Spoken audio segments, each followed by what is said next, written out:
even though I have the money? My husband, male 35, and I, female 30, have been married for the past 10 years, and we have 5 amazing daughters together. Because of that, I dropped out of college and have been a stay-at-home mom for the past 10 years when we had our oldest daughter. My husband is a breadwinner, and I take care of all the chores and childcare.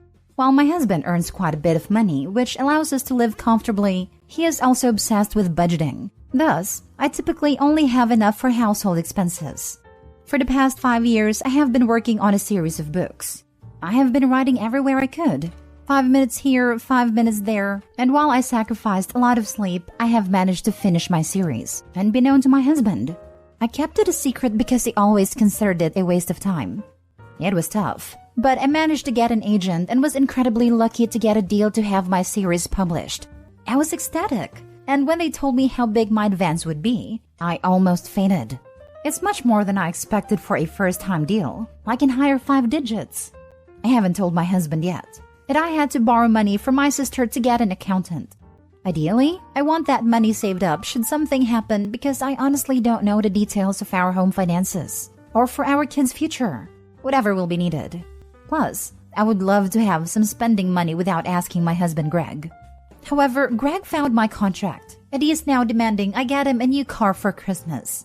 A very expensive new car, which cost the majority of my advance. I politely refused, saying that he didn't need a car that expensive, and that money was supposed to be saved up. I tried to explain my position, but he wouldn't have it. He basically called me an a-hole without actually using the word. He said that because he supported me all these years, I owe him, and without him and his money, I wouldn't be where I am now. He's told me that I either buy him a car, or I have to start paying for household expenses half and half. The thing is, I would still be a stay-at-home mom, and I don't know if my book will be a success. For all I know, this will be the only money I will ever get from my book deal because it will flop. Am I the a-hole for not wanting to buy my husband a car even though I have the money? Now for the top comments. Everyone sucks here. You have lived off his money for years, but you keep your own income a secret? Yeah, you're the a-hole. Mind you, he is definitely the a-hole too for demanding an expensive car and the way he spoke to you. But why would his money have to go to the household and your money to you?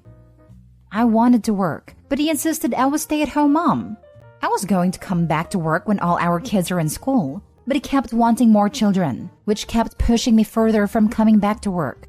I never wanted to be a stay-at-home mom, but it was his dream, and with so many kids, it was only reasonable. I don't have access to our main account. I don't even know how much he earns. I only thought it's fair that I kept my money aside, because I know very well that he has his own savings account separate to our main money. OP, everything you've said here is alarming and points towards abusive behaviors. Do not give him a dime of your money. And please, have a hard think on whether this is the way you want to continue living your life. I know you have 5 kids together. I get it and understand. A 10-year marriage is a long time to throw away, but I was married to someone for years who mentally and emotionally mistreated me. He demanded that I hand over all of my money to him and would never let me have a dime. He told me my money was his to do what he wanted with it, threw away all of his money on drugs and God knows what else. It even controlled the finances and hid them from me, while he paid none of the bills and lost every place we tried to live in, forcing us to constantly be evicted. I wanted to get a job at a time but couldn't, because he took the only vehicle we had at a time and never allowed me to go anywhere, not even with him because he was too busy meeting up his drug buddies and wanted to keep it a secret. Your situation is not as extreme, but your husband is also abusive. He is controlling and entitled. He is extremely critical of you and doesn't respect your life goals or even any of your wishes. Even worse, he ridicules your hopes and dreams. And now that you succeeded at doing something he said you could never do, he is now demanding that you spend the money on him. You are being manipulated. There is no doubt about it. You're also being blackmailed and punished by being told you'll face serious consequences if you don't give him what he's demanding.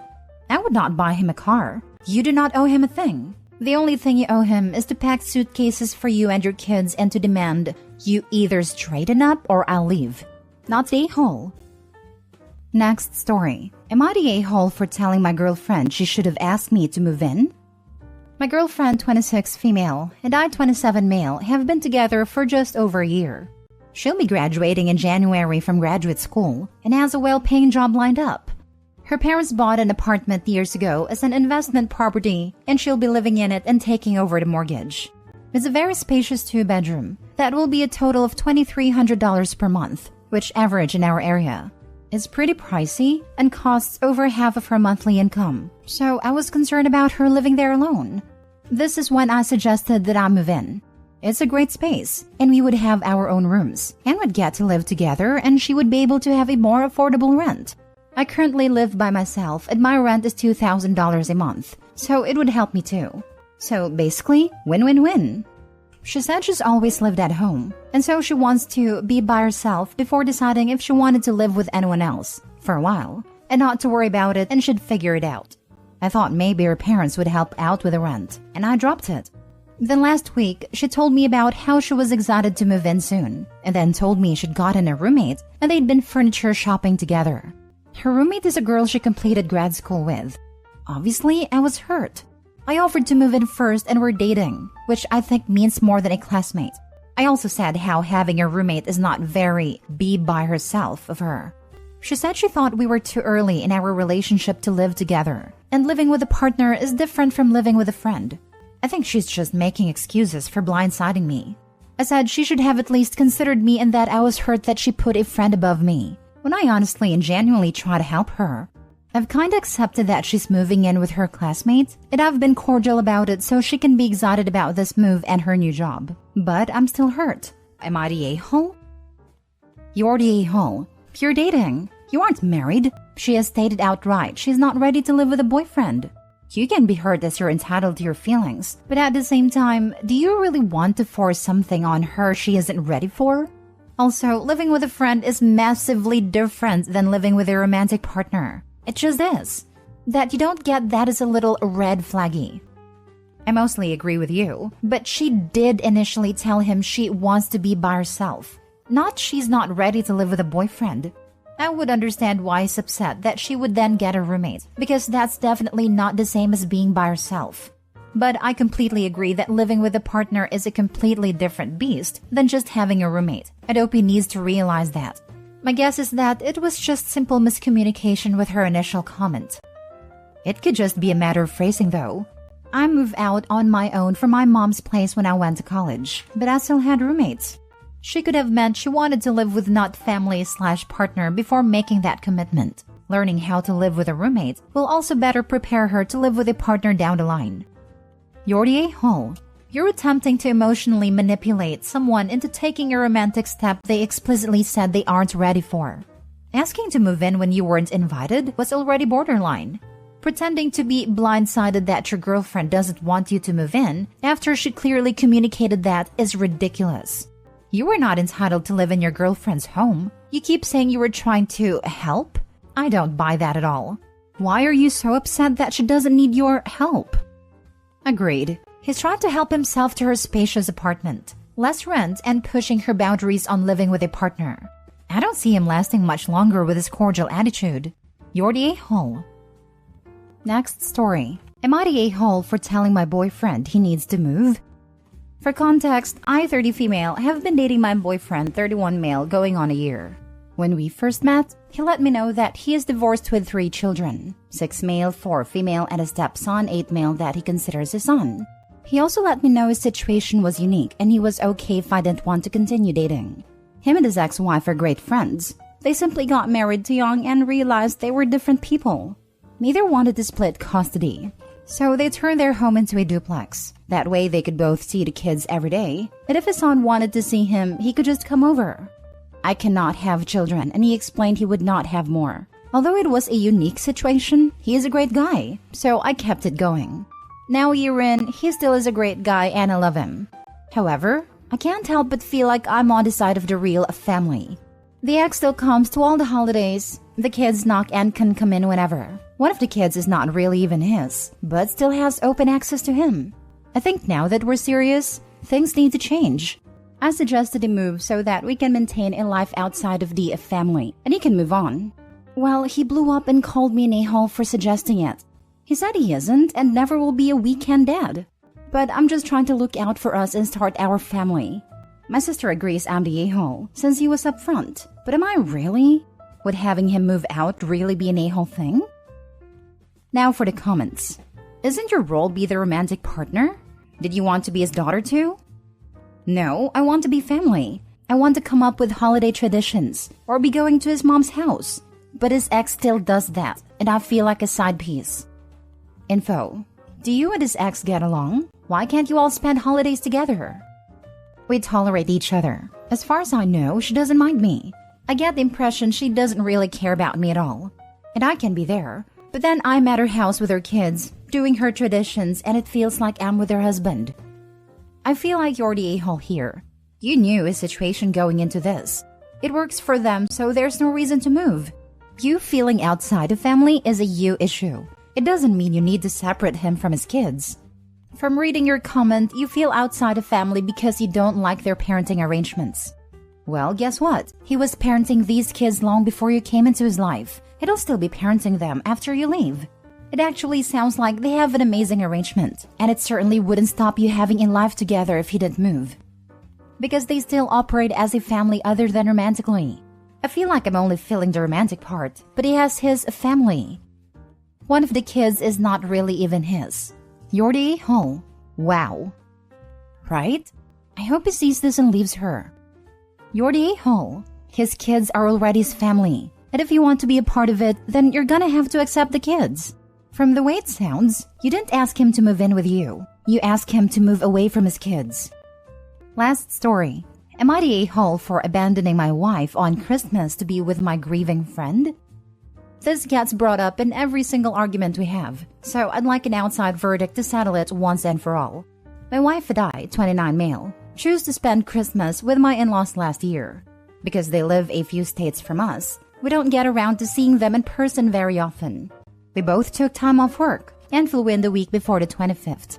It wasn't my dream way to use my personal time off or spend holidays, but it was valuable family time for my wife that we hadn't gotten in a while. 2 days after we arrived, I got a heart-wrenching call from my closest friend, 26 male, telling me that his father likely wasn't going to make it. I knew he had been in the hospital for a while, but now it looked like things were taking a turn for the worst.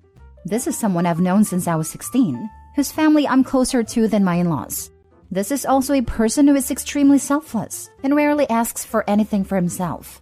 When he asked me to come be with him, I dropped everything to make that happen. There's no limit on what I would do for him on a good day. So in circumstances like these, coming home felt like the only option. Flights around that time aren't always easy to come by, and the one I booked was fairly expensive. In my rush to get home as quickly as possible, I ended up booking the ticket under mine and my wife's shared bank account.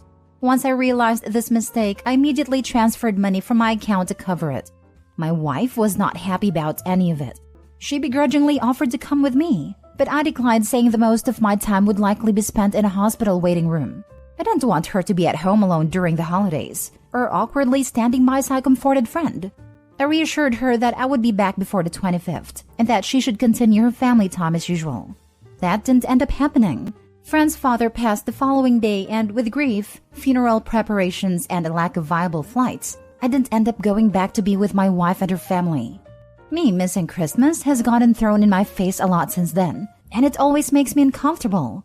I know I hurt my wife, but sometimes it's difficult for me to sympathize with her in this situation when my friend was going through the worst time of his life. Am I the a-hole? Why did you promise you'd be back by Christmas? The dad was dying, right? But you thought you'd leave, spend a day flying home, a day with your buddy, a day flying back, and that was enough? Honestly, it sounds impossible that you'd fly out a week before the 25th, spend 2 days, then a day of travel there and a day back, and anticipate you'd have the perfect flight available for returning without checking. Did you honestly think you could make this work? It was more of a platitude than anything, I'll admit. I had a flight to catch and was expected to give an answer about when I'd make it back before I could go. I didn't have those answers yet. Yeah, that's the problem. You lied because you were too scared to be honest, and your wife is still angry. Unless you are currently writing from your in-laws' home where you returned for a do-over, you're the a-hole. Must be tough liking your friend more than your wife, and his family more than yours. I wouldn't say it's tough liking his family more than my in-laws. All family dynamics are complicated, and who we get along better with is because of a lot of different factors. My life and his life have been so entwined over the last 10 plus years that it just makes sense in my mind. His little brother feels like my little brother. His parents feel like my own, etc. You're the a-hole. You didn't want to spend Christmas with your wife's family and used the aftermath as an excuse. If it was really because of flights, you wouldn't have added the rest. I hope you're spending this Christmas with your wife's family to make up for it. Yes, exactly. In fact, I'm sure he was behind his best friend's father's death just to get out of spending Christmas with her family. This is really reaching. Nowhere is it stated that he has any issues with or wants to get away from her family.